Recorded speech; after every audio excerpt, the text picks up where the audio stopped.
गुप्त निवास में रात जल्दी नहीं आती। शायद समय यहाँ अलग चलता है। अब कोई घड़ी नहीं चल रही थी। बैटरियां निकाल दी थीं। सम्यक ने उत्तर पाने के लिए बैटरियां हटाईं और हॉल के बीचों बीच पालथी मारकर बैठ गया, उस आईने के सामने जिसमें कल दरार पड़ी थी।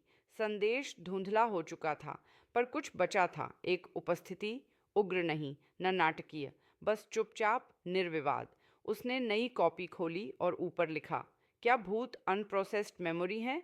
और नीचे, क्या पागलपन अनप्रोसेस्ड मीनिंग है? उसने शोधकर्ता की तरह सोचना शुरू किया। मनोविज्ञान, न्यूरोलॉजी, आध्यात्मिक दर्शन सब कहीं गए नहीं थे, बस इंतजार कर रहे थे।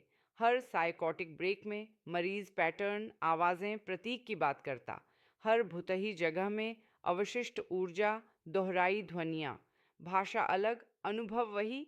क्या जिसे मनोविज्ञान भ्रम कहता है, परालौकिक उसे प्रकाश कहता है।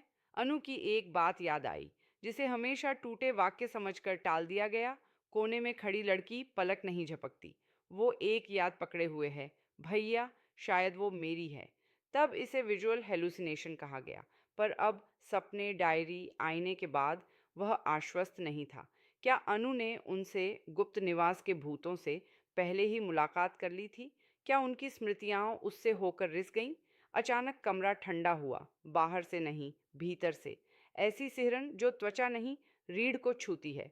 उसने ऊपर देखा, वे वहीं थे।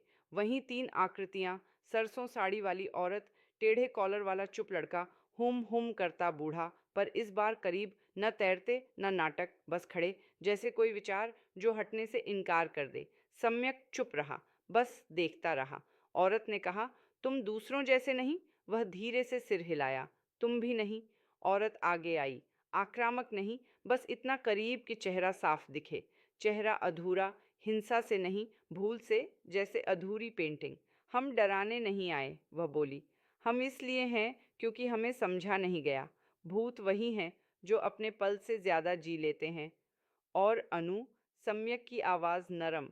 लड़के ने सिर तिरछा किया। उसने हमें देखा नहीं। वह हम में से एक हो गई। इसीलिए वह उलझी है। वह बहुत सारी यादें ढोती है, कुछ उसकी, कुछ हमारी। सम्यक का गला सूख गया। मतलब, वह चैनल, औरत ने पूरा किया। पागल नहीं, बस खुली, बहुत खुली हुई है। वह बोल न सका। बूढ़ा आगे आया, बिना बोले, उसका हाथ सम्यक के सिर पर। सम्यक के सामने एक धुंधली स्मृति उभरी। अनु छोटी, मुस्कुराती, गुड़ियों से खेलती, पर अकेली नहीं। पृष्ठभूमि में वही औरत, पूरी नहीं, पर मिलती जुलती। छाया, या आईने में प्रतिबिंब। बूढ़े ने आखिर कहा, कागज सा नाजुक स्वर, हम उससे मिले थे, बहुत पहले, जब दुनिया ने अभी उसे पागल कहना शुरू नहीं किया था। सम्यक ने ऊपर देखा। आवाज कांपी। क्यों वह? क्यों नहीं मैं?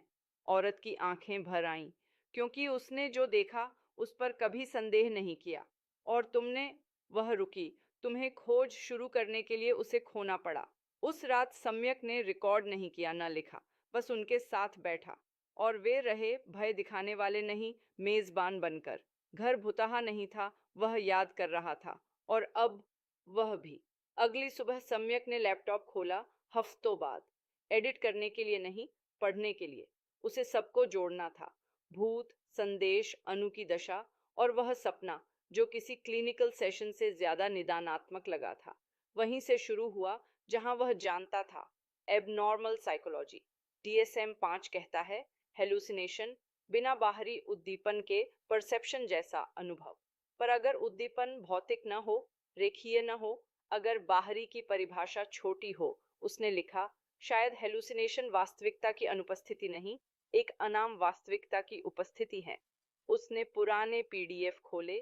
धार्मिक दृष्टा अवस्थाओं में टेम्पोरल लोब की सक्रियता, स्किजोटाइपी के न्यूरोट्रांसमीटर सह संबंध, भुतहा स्थलों में इलेक्ट्रोमैग्नेटिक फील्ड। एक पेपर में डॉक्टर माइकल परसिंगर का हवाला था। कुछ खास दिमागी हिस्सों में EM उतार चढ़ाव, प्रेजेंस हेल्यूसिनेशंस, यानी किसी के होने का एहसास उत्पन्न कर सकते हैं। कई भुतहा जगहों पर EM विसंगतियां दर्ज की जा चुकी हैं। गुप्त निवास में बिजली नहीं चलती, पर उसका EMF रीडर बैग में भूला, पिछली 2 रातों से पागलों सा ब्लिंक कर रहा था। क्या घर उसका दिमाग उत्तेजित कर रहा था या बिखरे हुए विचार? क्या दिमाग प्रेषक नहीं, ग्राही है? उसने एक और विचार निकाला, कार्ल युंग का। सामूहिक अचेतन, विरासत में मिले प्रतिरूप, आघात, स्मृतियां, व्यक्ति से परे, पर उस पर हावी। क्या भूत सामूहिक अचेतन में अटकी शख्सियतें हैं जो हर संवेदनशील व्यक्ति के लिए फिर दोबारा चलती हैं? अनु की दृष्टियों में वे प्रतीक, जिन्हें वह जान नहीं सकती थी, जैसे 1890 की पुरानी लोरी, फारसी प्रार्थना, औपनिवेशिक साड़ी वाली स्त्री, अब सम्यक सब समझ रहा था।